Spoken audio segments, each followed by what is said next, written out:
L'inflation pourrait dépasser les 4% en mars, prévision de l'INSEE. Face aux conséquences de la guerre en Ukraine, le gouvernement a annoncé son plan de résilience. Et première mesure importante, l'État va prendre une partie de la facture énergétique des entreprises, Maud Descamps. Oui, l'exécutif a annoncé qu'il prendrait en charge la moitié du surplus des dépenses énergétiques des entreprises. Toutes ne sont pas éligibles. Il faut que la facture de gaz ou d'électricité représente plus de 3% de leur chiffre d'affaires et que l'entreprise enregistre évidemment des pertes. Par ailleurs, plusieurs dispositifs mis en place pendant la crise Covid ont été prolongés, comme les prêts garantis par l'État, dont le plafond a été relevé de 25 à 35% du chiffre d'affaires, ou encore le report de charges. À noter aussi le coup de pouce pour le secteur de la pêche annoncé par Jean Castex. Le gouvernement apportera une aide financière exceptionnelle, équivalente à 35 centimes par litre de gasoil de pêche, dès le 16 mars et jusqu'au 31 juillet. Le dispositif sera ouvert dès demain matin pour que tous les bateaux déclarés puissent reprendre la mer au plus vite. Une enveloppe de 400 millions d'euros est également prévue pour financer une aide aux éleveurs qui font face à l'envolée du coût de l'alimentation des animaux. Et enfin, l'exécutif va subventionner les entreprises afin de moins dépendre des matières premières venant de Russie, comme le titane, le néon ou encore le palladium. Mais ce n'est pas tout, Maud. Le gouvernement apporte aussi des précisions sur les aides aux particuliers. Oui, le rabais de 15 centimes d'euros par litre de carburant qui sera mis en place le 1er avril prochain sera étendu au GPL et au gaz naturel.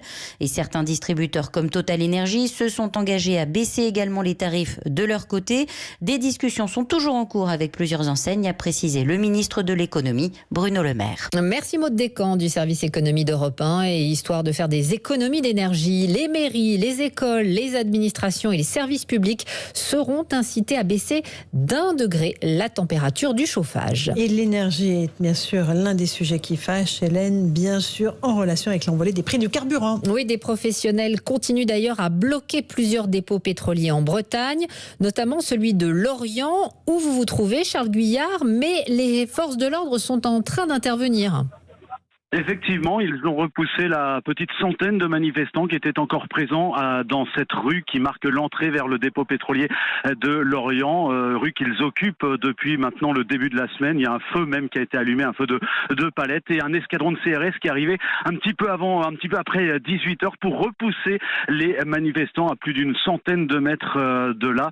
Des manifestants qui ont écouté dans un café du coin les annonces de Jean Castex, annonces qui se sont révélées largement insuffisantes pour l'ensemble des branches représentées, pêcheurs, transporteurs routiers, travaux publics et notamment, écoutez, ce patron d'une entreprise de travaux publics, c'est Norbert Guillou. Il est un petit peu le chef de cette fronde, de cette manifestant. Il manifeste son grand mécontentement. Une fois de plus, le gouvernement n'a rien écouté à ce qu'on a dit, à part des reports de charges. Faut s'enfoncer plus. C'est pas les 15 centimes qui vont nous faire vivre. Ce n'est que pas possible. Voilà ce qu'on demande aujourd'hui. 1,30 € TTC le gasoil et 80 centimes le GNR TTC. Maintenant, c'est ça, ou rien du tout. Aujourd'hui, on maintient le blocage, oui, et on le renforce. Voilà, reste maintenant à savoir ce que vont devenir les fameux engins qui ont été installés en début de semaine dans cette rue qui mène au dépôt. Il y a plusieurs tracteurs, des engins de travaux publics, des camions, des engins agricoles. Bref, puisqu'on a repoussé les manifestants, ces engins sont encore présents. Autrement dit, le blocus est toujours d'actualité. Reste à savoir jusqu'à quand. Charles Guyard devant le dépôt pétrolier de Lorient.